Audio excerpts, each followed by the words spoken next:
വാക്കിന് സ്ഥിരതയില്ല, പ്രവൃത്തിക്കും സ്ഥിരതയില്ല, പ്രവൃത്തിക്കും സ്ഥിരതയില്ല, വാക്കിനും പ്രവൃത്തിക്കും സ്ഥിരതയില്ല. വാക്കിനും പ്രവൃത്തിക്കും സ്ഥിരതയില്ല. അതുപോലെയല്ല അവതാര പുരുഷന്മാർ പറയുന്നതെല്ലാം ഫലപ്രദമായി അനുഭവപ്പെടുന്ന ഒന്നാണ്. അവതാര പുരുഷന്മാർ പറയുന്നതെല്ലാം ഫലപ്രദമായിട്ടുള്ള ഒന്നാണ്. ആ അവതാര പുരുഷൻ പറയുന്ന ശബ്ദത്തെ നാം അംഗീകരിക്കുക. ആ അവതാര പുരുഷൻ പറയുന്ന ശബ്ദത്തെ നാം അംഗീകരിക്കുക. അതിനെ പരിഹസിക്കുന്നവർ കാണും, ആക്ഷേപിക്കുന്നവരും അതിനോട് അനുകൂലിക്കുന്നവർ കാണാൻ പല വിധത്തിലാണ് ജനങ്ങളുടെ സ്വഭാവം. അങ്ങനെ പല വിധത്തിലാണ് ജനങ്ങളുടെ സ്വഭാവം. അത് നമുക്കിവിടെ കാര്യമല്ല, അത് നമുക്കിവിടെ കാര്യമല്ല. നമുക്കിവിടെ ഒരു ഉടമസ്ഥനുണ്ട്, നമുക്കിവിടെ ഒരു ഉടമസ്ഥനുണ്ട്. അവന്റെ കൽപ്പനയാണ് നമ്മൾ പാലിക്കേണ്ടത്. അവന്റെ കൽപ്പനയാണ് നമ്മൾ പാലിക്കേണ്ടത്. ആ കൽപ്പന പാലിക്കുന്നവരെല്ലാം കൽപ്പാന്റെ കാലം വരെ ഭഗവാനോട് എന്ന് പറയാൻ ദീർഘകാലം ഭഗവാനോട് പോകാനും ആ കൽപ്പന പാലിക്കുന്നവരെല്ലാം കൽപ്പാന്റെ കാലത്തോട് ഭഗവാനോട് പാടും. അപ്പൊ ഭഗവാനോട് പാടും പറയുമ്പോൾ ഭഗവാനോട് പാടും പറയുമ്പോൾ പകുതി ശരീരമുള്ളപ്പോഴും ശരീരം വിട്ടുപോകുമ്പോഴും ആത്മാവ് ആ ഭഗവാനിലേക്ക് ലയിച്ചിരിക്കും. ആ ആത്മാവ് ഭഗവാനിലേക്ക് ലയിച്ചിരിക്കും. അതാ മരണം വരെയും ഭഗവാനിൽ തന്നെ ലയിച്ചിരിക്കും എന്ന് പറയാൻ.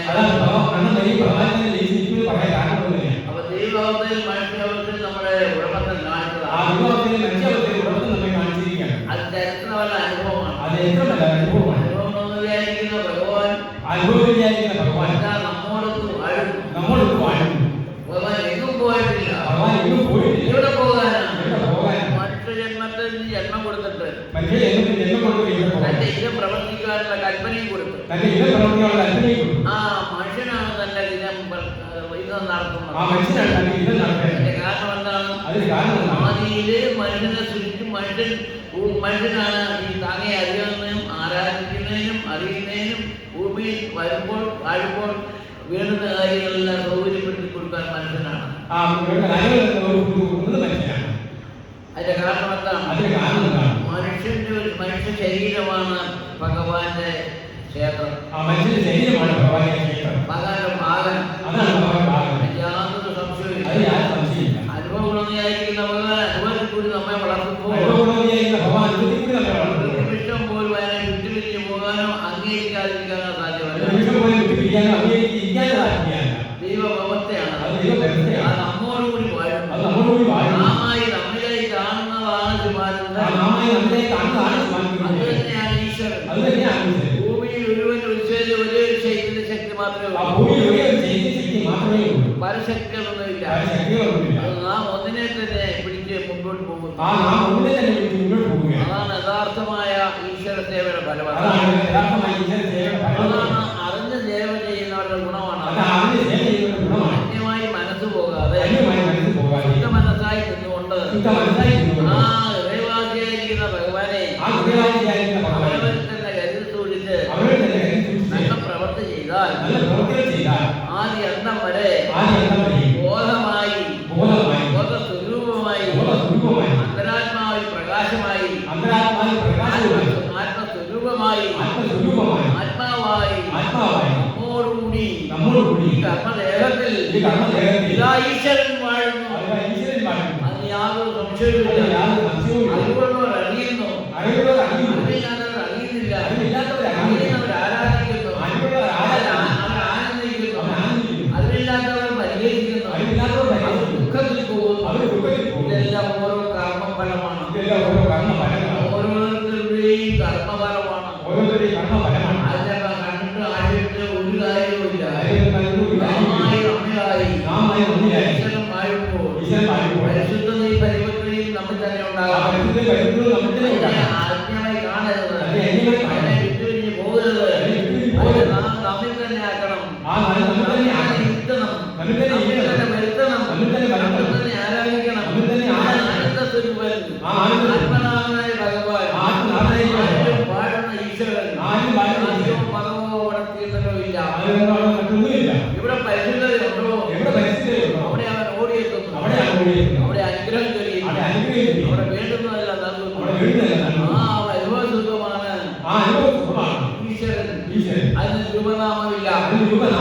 അത് ആചാരം വിശുദ്ധി ആരാധനാശാല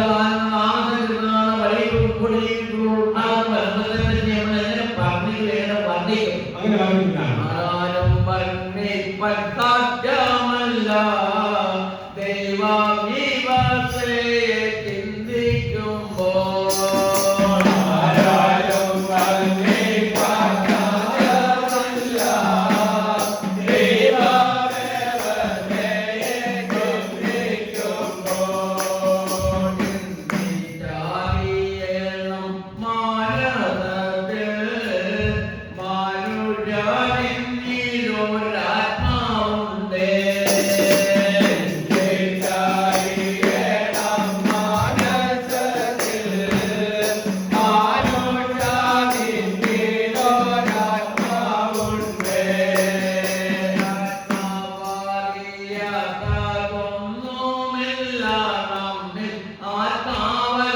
Oh,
ഇല്ല ഇല്ലായ്മയാക്കി തീർക്കാൻ വേണ്ടി ഇല്ലായ്മയാക്കി തീർക്കാൻ വേണ്ടി ആരാലും സാധ്യമല്ല. ആരാലും സാധ്യമല്ല. അത് ഇവിടെ ആരും സ്ഥിതി ചെയ്യുന്നു, അത് ആരെവിടെ സ്ഥിതി ചെയ്യുന്നു? അതിനെ ജയിച്ചുകളെ കളയാനോ, അത് ജയിച്ചുമാറ്റി കളയാനോ, ഇല്ലായ്മയാക്കി കളയാനോ, ഇല്ലായ്മ നീക്കി കളയാനോ ആർക്കും സാധിക്കുന്ന ഒന്നല്ല. ആർക്കും സാധിക്കുന്ന ഒന്നല്ല. അങ്ങനെ ഇവിടെ പരിശോധനയും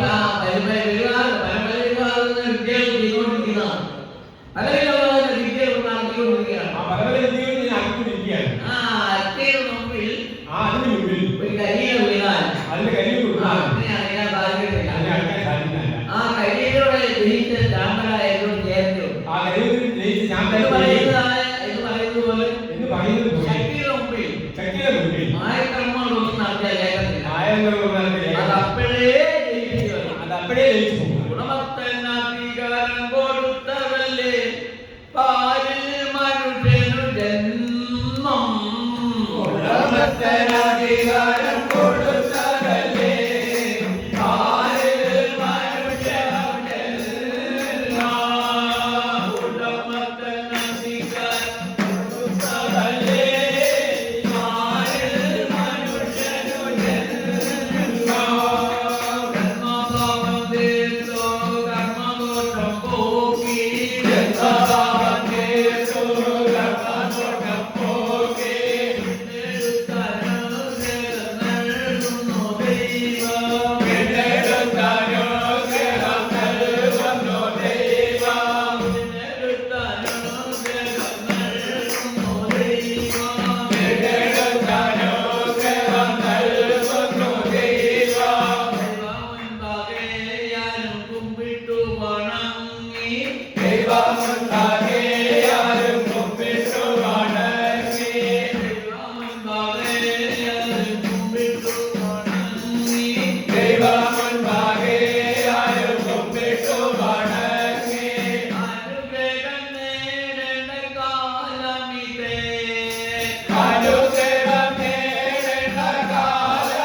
Hare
ഏത് രോഗം വരും വാങ്ങുന്നു, ഏത് രോഗം വാങ്ങുന്നു, ഏത് ദുഃഖങ്ങളോ ദുരിതങ്ങളോ ഉണ്ടെങ്കിൽ ഏത് ദുഃഖങ്ങളോ ദുരിതങ്ങളോ ഉണ്ടെങ്കിൽ ആ കെട്ടുകളായിട്ടുള്ള ദുഃഖം കെട്ടുപോലെ കഴിഞ്ഞു ആ കെട്ടുകളായ ദുഃഖങ്ങളെല്ലാം കെട്ടുപോലെ കഴിഞ്ഞു ആ അത്ര സുഖസ്വരൂപമായി സുഖസ്വരൂപനായിരിക്കുന്ന അങ്ങനെ അത്ര സുഖസ്വരൂപനായിരിക്കുന്ന വരനായ ഭഗവാൻ നമ്മോടുകൂടി കളിയാടുമ്പോൾ എല്ലാം മറന്ന് നാം ഉല്ലാസകരായി സന്തോഷത്തോടെ ഭഗവാന്റെ ആ പൊന്ന് കിരീടവും ആ പൊന്ന് ലീലയും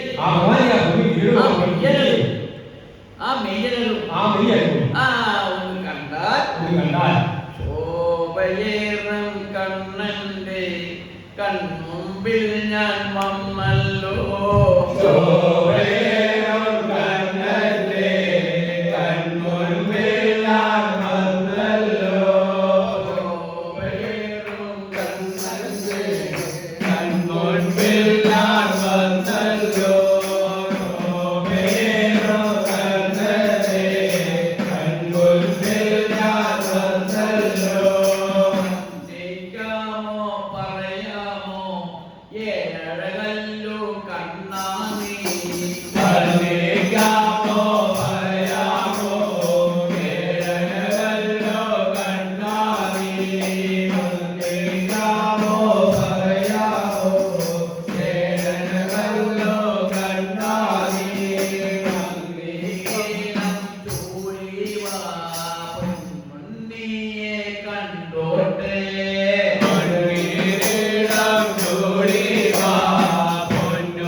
ശുദ്ധമായ ഹൃദയത്തിലേക്ക് ക്ഷണിക്കുക. ആ ശുദ്ധമായ ഹൃദയത്തിലേക്ക് ക്ഷണിക്കുക. ആ ശുദ്ധമായ ഹൃദയത്തിലേക്ക് അവൻ ഓടിയെത്തട്ടെ. ആ ശുദ്ധമായ ഹൃദയത്തിലേക്ക് ഓടിയെത്തട്ടെ. ഹൃദയത്തിൽ നടക്കുന്നതായ കണ്ണന്റെ കളി, ആ ഹൃദയത്തിൽ നടക്കുന്നതായ കണ്ണന്റെ കളി, ആ ഉണ്ണികൃഷ്ണന്റെ ലീലകളി, ആ ഉണ്ണികൃഷ്ണന്റെ ലീലകളി പുറമേയല്ല കാണേണ്ടത്. അത് പുറമേയല്ല കാണേണ്ടത്. ശുദ്ധമായ മനസ്സിന്റെ ഹൃദയത്തിൽ, ആ ശുദ്ധമായ മനസ്സിന്റെ ഹൃദയത്തിലാണ് കാണേണ്ടത്. നിഷ്കളങ്കമാകുന്ന ആത്മാവിൽ, ആ നിഷ്കളങ്കമാകുന്ന ആത്മാവിൽ ആടിയും പാടിയും വ്യക്തമാടിയും കളിയാടിയും കളിയാടിയും ഭഗവാൻ കലിയുഗത്തിൽ പാടുന്നു. ഭഗവാൻ കലിയുഗത്തിൽ പാടുന്നു. ഒന്ന് പരിശോധിച്ച് നോക്കുക. അവൻ പരിശോധിച്ച് നോക്കുക. എവിടെയാണ് പരിശോധിക്കേണ്ടത്? എവിടെയാണ് പരിശോധിക്കേണ്ടത്? ശുദ്ധമായ അവനവന്റെ ഹൃദയത്തിൽ നിന്ന് പരിശോധിച്ച് ആ നോക്കുക. ശുദ്ധമായ അവന്റെ ഹൃദയത്തിൽ പരിശോധിച്ച് ഈ നോക്കുക. പറയുന്ന കൃഷ്ണൻ നിന്റെ ഹൃദയത്തിൽ തന്നെ കാണാം. ഈ പറയുന്ന നിന്റെ ഹൃദയത്തിൽ കാണാം. തന്റെ ഹൃദയത്തിൽ തന്നെ കാണാൻ കഴിയും. ആ തന്റെ ഹൃദയത്തിൽ തന്നെ കാണാം. അതെന്താണ് കാരണം? എന്താണ് കാരണം? ഈശ്വരന്റെ വാഴ്ച മനുഷ്യന്റെ ഹൃദയത്തിലാണ്. ഈശ്വരന്റെ വാഴ്ച മനുഷ്യന്റെ ഹൃദയത്തിലാണ്. ഭഗവാൻ ഏതെല്ലാം വേട്ടയിട്ട് വന്നിരുന്നാലും, ഭഗവാൻ ഏതെല്ലാം ചക്രത്തിൽ പ്രവർത്തിച്ചാലും, ഏത് രൂപത്തിൽ വന്നാലും ഏത് രൂപത്തിൽ വന്നാലും അവനെ ഹൃദയത്തിലേക്ക് കാണാൻ കഴിയും. അവനെ ഹൃദയത്തെ കാണാൻ ഹൃദയമായിരിക്കുന്ന ഹൃദയനായിരിക്കുന്ന ഭഗവാൻ ആചാരിക്കുന്ന ഭഗവാൻ നാം മതിമറന്ന് ആനന്ദമായി തുതിക്കും. നാം മണി പറഞ്ഞ് ആനന്ദിച്ച് ചിന്തിക്കും. മതിമാര സൂചിച്ചുകൊണ്ടേയിരിക്കും. ആ മണി വരാതെ ചിന്തിച്ചുകൊണ്ടേയിരിക്കും. അതുകൊണ്ടാണ് ആരാണ് കലിയുഗത്തിലെ കിടത്ത. അതാണ് കലിയുഗത്തിലെ കിടത്ത. നാമസങ്കീർത്തന ഇടമഴിയാതെ, ആ നാമസങ്കീർത്തന ഇടമഴിയാതെ തുനി മുഴങ്ങിക്കൊണ്ടേയിരിക്കണം. മുഴങ്ങിക്കൊണ്ടേയിരിക്കണം. അതാണ് ആദർശാശ്രമം. അതാണ് ആദർശാശ്രമമായി വേദവൃത്തിയില്ലാതെ, ജാതിമത ഭേദം കൂടാതെ നാനാജാതിമതസ്ഥർക്കും പ്രവേശനം ചെയ്ത് കളങ്കമറ്റ മനസ്സായി കലിയുഗനായ ഭഗവാന്റെ ആനന്ദമാകുന്ന തേൻമൊഴിയാകുന്ന നാമസങ്കീർത്തനം ഒരേ മനസ്സോടുകൂടി ചേർന്നിരുന്ന് അന്യമായി ചിന്തിക്കാതെ ഗുരുവേ എന്നുള്ള ചിന്തയോടുകൂടി ഓങ്കാരം ധ്വനി എന്നതുപോലെ രണ്ടുധ്വനിയാകുന്ന നാമസങ്കീർത്തനം ഓരോ മനുഷ്യന്റെ ഹൃദയത്തിൽ നിന്ന് പ്രകാശിക്കുന്നു. അതാണ് നാമസങ്കീർത്തനം. അവിടെ വെച്ചാണ് നന്മ തിരിച്ചറിയുന്നത്. എത്രയോ ആത്മാക്കൾ ഭക്തിപ്രേരണമായി നെറ്റിപ്പെട്ട് മുറിയൊക്കെ തൊട്ട് നടക്കുന്നു. ഇതിനായിട്ട് താടി വളർത്തി തിനാട്ടോട്ട് നോക്കിയിരുന്നാലും ഭക്തിപ്രസനായി നടക്കുന്നു. അതൊന്നും കൊണ്ട് ഈശ്വരൻ തൃപ്തനാകുന്നില്ല. കളങ്കമറ്റ ഹൃദയം എവിടെയുണ്ടോ അവിടെ അവൻ ഉദിക്കുമ്പോൾ കളങ്കമറ്റ നാമസങ്കീർത്തനം, നാമസങ്കീർത്തനം അവന്റെ ഹൃദയത്തിൽ കൂടി മുഴങ്ങി വരുന്നു. അതാണ് നാമസങ്കീർത്തനം. അതിൽ ആരും ജയിച്ചു പോകും. എല്ലാം മതിമറക്കുന്നു. അവന്റെ ആത്മസുഖം വളരുന്നു. ദുഃഖങ്ങളെല്ലാം പാടെ മാറി മറ്റൊരു ചിന്ത അവന്റെ മനസ്സിലേക്ക് പ്രവേശിക്കുന്നില്ല. ദൈവനാമമായിരുന്ന വാഴ്ച ദൈവത്തിൽ കൂടി ഓരോ ഹൃദയങ്ങളെയും കണ്ടുപിടുവാൻ ഉത്തമമായ കാലമാണ് കലിയുഗം. അത് കാശകാമേശ്വരത്തിന് പേര് നടക്കണ്ട.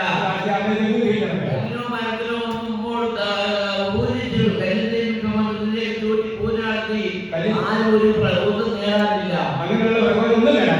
പ്രതിഷ്ഠകൾ പലതും വെച്ച് വായിച്ചിരുന്നാലും ഈശ്വരൻ അവിടെ ഇല്ല. ഈശ്വരന്റെ പ്രതിഷ്ഠ മനുഷ്യ ഹൃദയമാണ്. മനുഷ്യനെ അവന്റെ ശരീരവുമാണ്. ഹൃദയത്തിലാണ് തന്റെ വാഴ്ച. കലിയുഗത്തിലെ സുഖാസനം മനുഷ്യ ഹൃദയമാണ്. ഹൃദയത്തിലാണ് പരിപാവനം. ആ പരിപാവനമാകുന്ന ഗുരുവോടെ ഉല്ലാസമോ ആ ലോകം ഈ ലോകം എന്താണെന്ന് ആ സമയം മാത്രമേ മനുഷ്യ ജീവിതത്തിൽ ഈ ലോകത്തിൽ ബോധ്യപ്പെടുന്നു. അപ്പോഴാരും മരണത്തെ ഭയപ്പെടുന്നില്ല. മറ്റൊരു ജന്മത്തെ ആഗ്രഹിക്കുന്നില്ല. നിത്യജന്മം സ്വർഗമായി കണ്ടാൽ മതി. ഈ സ്വർഗത്തെ വിട്ട് ഞാൻ എങ്ങും പോവുകയില്ല. ഈ സ്വർഗത്തിൽ എന്റെ ഭാര്യഭർത്തമാരോ പുത്രന്മാരോ ഒന്നും എനിക്കൊരു ബാധകമല്ല. എനിക്കിവിടെ ഒരു ഉടമസ്ഥനുണ്ട്. അവനെ ഞാൻ ബന്ധിച്ചിരിക്കുന്നു. അവൻ എന്നെ കൈക്കലാക്കിയിരിക്കുന്നു. അതാണ് പരിശുദ്ധമായ പരിപൂർണമായ കലിയുഗത്തിലെ ഉത്തമമായ വാഴ്ചയെന്ന് ലോകം അറിയുന്ന പ്രാർത്ഥിക്കുന്നു. ജന്മമെടുത്തവരെല്ലാം തന്നെ ഈ പ്രകാരമായി ഈശ്വരനെ ആരാധിക്കുക. ആ ആരാധന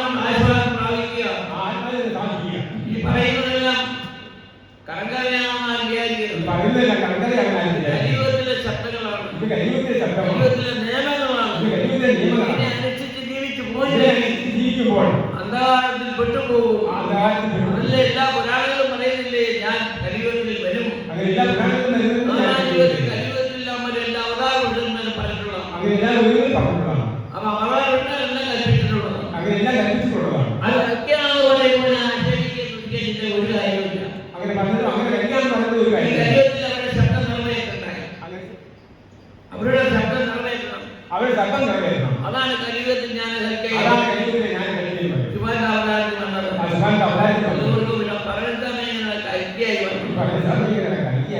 പറയുന്നവരല്ലേ പറയുന്നത്, പാപഭാരം തീർത്തെടുക്കുന്നവനെയാണ് പറയുന്നത്. അവനെ അവഗണിച്ചാൽ എന്റെ പാപം ആര് തീർക്കും? ആരും വേറെ വരാനുണ്ടോ?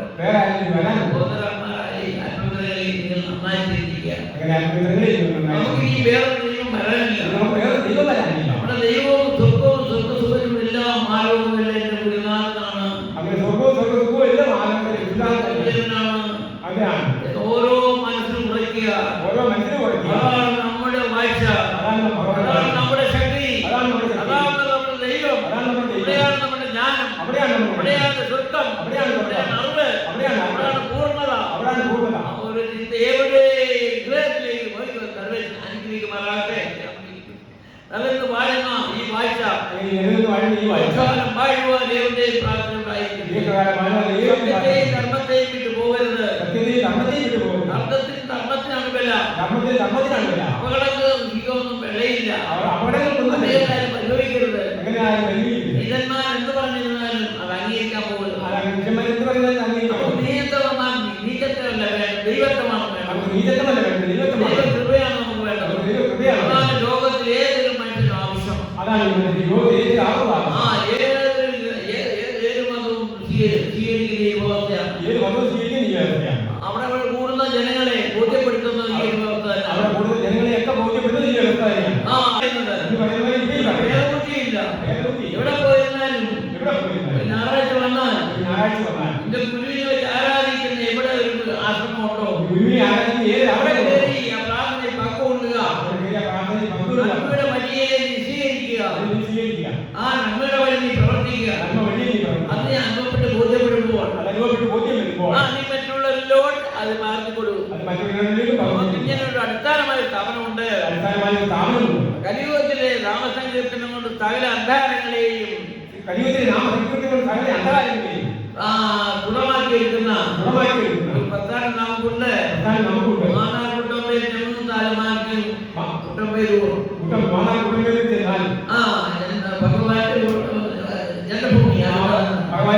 ഭഗവാനായിരിക്കുന്ന ജഗദീശൻ നമ്മളെ അവിടെ വാഴുന്നു. നീ കൂട്ടമായി ഒന്ന് പരിശോധിക്കാൻ പോകും. തിരിച്ചു വരാം. അവന്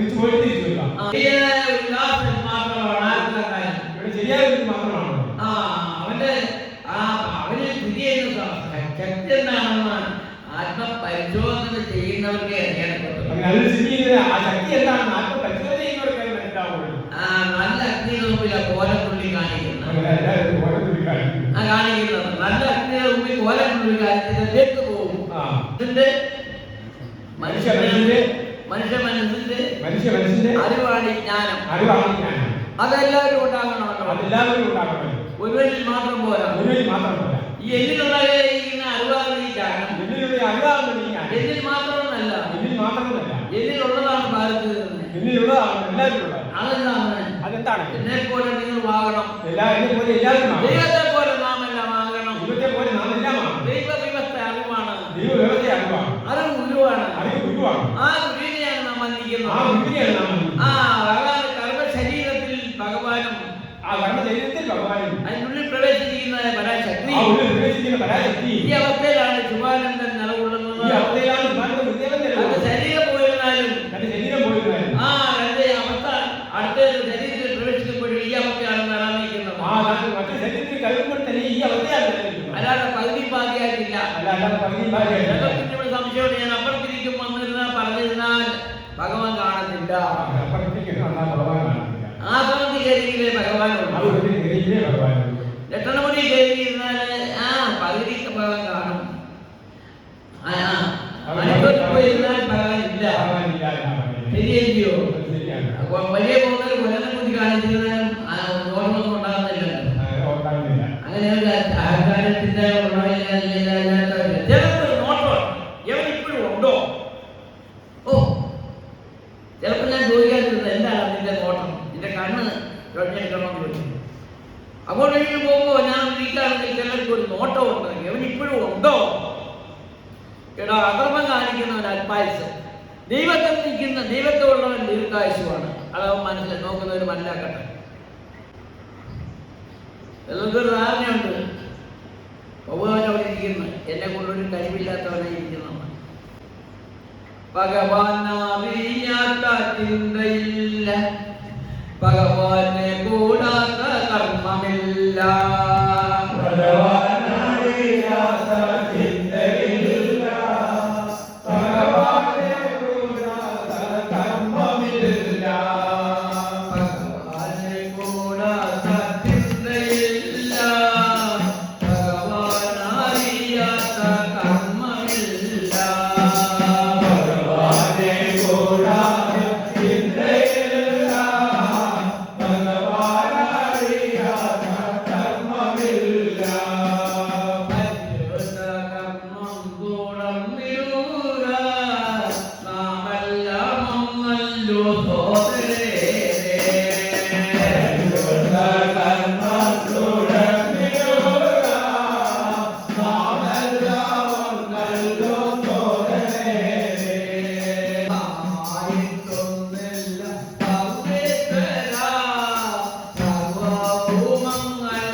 നൽകിയിടുന്നു. കാര്യങ്ങളെല്ലാം ഗ്രഹിച്ചിടുന്നു, വേണ്ടുന്നതൊക്കെയും നൽകിയിടുന്നു. സൃഷ്ടിച്ച തിരുവിട്ടങ്ങൾ അങ്ങ് ചെയ്തിടാൻ എന്നെ അനുവദിക്കാം.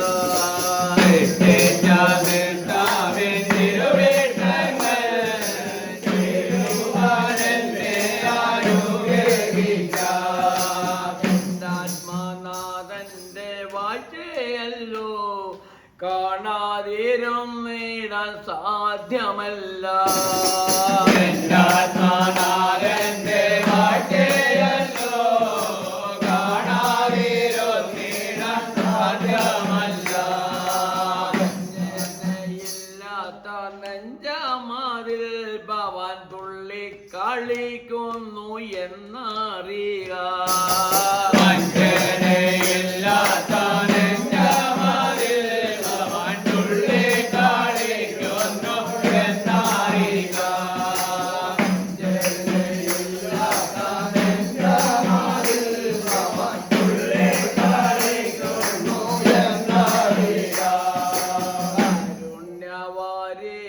കാത്തുകൊള്ളുക, കരുണയാൽ എന്നെ അനുഗ്രഹിക്കുക.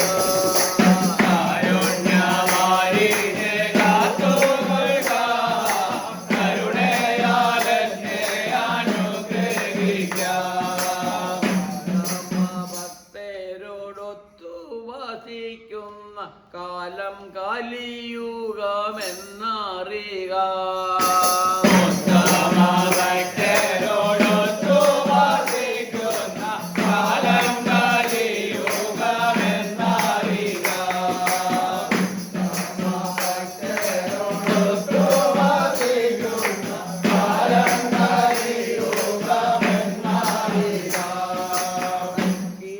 കാണേണം കണ്ടങ്ങറിയേണം കാണാതിരും നേടാൻ സാധ്യമല്ല.